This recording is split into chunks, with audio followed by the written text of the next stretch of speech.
एक औरत सचमुच अपनी सास को मनाना चाहती थी कि वे साथ रहें और थोड़ा आजाद और सुखद समय बिताएं। यह सब इसलिए क्योंकि राजकुमार कई सालों से बेहोशी जैसी हालत में था। इसलिए राजा ने उस लड़की से उसकी देखभाल के लिए शादी करवाई। लड़की को लगा था कि उसे अपनी सास से अनगिनत ताने सुनने पड़ेंगे, लेकिन जन्मदिन पर सास ने उसे ढेर सारा चांदी और महंगे गहने दी। सास को इस बात का अफसोस था कि वह बहुत कम उम्र में विधवा हो गई थी। उसे पता नहीं था कि यह लड़की असल में टाइम ट्रेवलर है और वह चाहती थी कि राजकुमार कभी जागे ही नहीं, ताकि वह आराम से अमीर और निश्चिंत जीवन जी सके। एक दिन जब वह अपनी सास के साथ धूप सेंक रही थी, तभी खबर मिली कि राजकुमार होश में आ गया है। पहले तो सास ने कोई प्रतिक्रिया नहीं दी, लेकिन जब लड़की ने याद दिलाया तब उसे एहसास हुआ कि उसका एक बेटा भी है। जल्द ही लड़की जानबूझकर राजकुमार से मिलने गई, लेकिन राजकुमार ने उसे पहचाना तक नहीं। सास ने समझाया कि यही वह पत्नी है जिससे उसकी कोमा के दौरान शादी हुई थी, लेकिन राजकुमार को गंभीर ओसीडी थी। उसने शिकायत की कि लड़की ने उसके कमरे को किराने की दुकान जैसा बना दिया है, यहाँ तक कि उसने 5 दिन से बिस्तर पर पड़ी पैंट भी उठाकर दिखा दी। लड़की ने बहुत समझाने की कोशिश की, लेकिन राजकुमार ने उसे और सास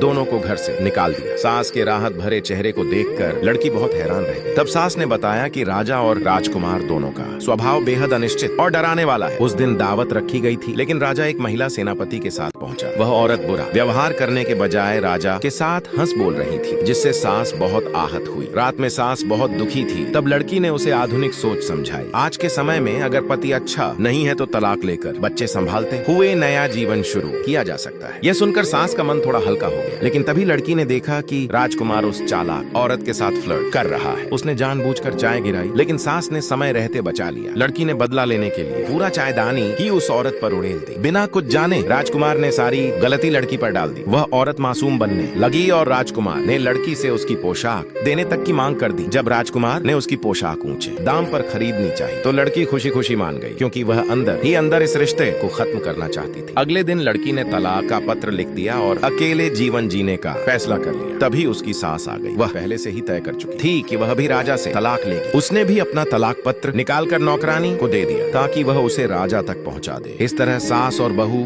दोनों ने पुरुष रहित आजाद जिंदगी जीने का निर्णय कर लिया।